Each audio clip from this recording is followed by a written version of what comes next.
Para naman sa mga balita sa labas ng bansa, mga residente sa capital town ng Georgia dinala ang laban sa mga mababangis na hayop na nakawala matapos ang matinding pagbaha.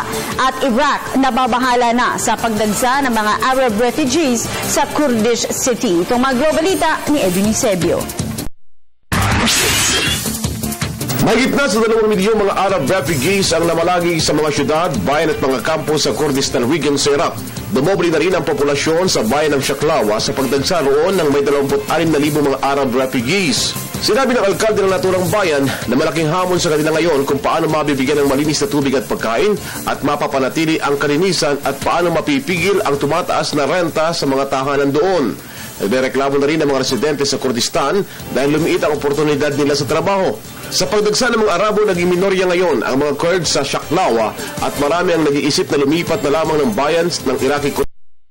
Hinihiling nila sa regional government na lutasin ang issue sa lalong madaling panahon. Mula naman sa Tennessee, Georgia, binalaan na ang mga residente ng binahang kapital na syudad ng Georgia na manatili muna sa loob ng kanilang bahay. Ito'y para makaiwas sa mga nakawalang leon, oso at hippopotamus at iba pang mga zoo animal sa binahang syudad. Sinabi ni Mayor David Mermania, may 12 tao na ang nasawi dahil sa baha at may higit sa 20 iba pa ang nawawala. Ayon kay Georgian President Georgi Marchbelashvili, mahirap na tanggapin at maisip ang pinsalang idinulot sa kanilang baha.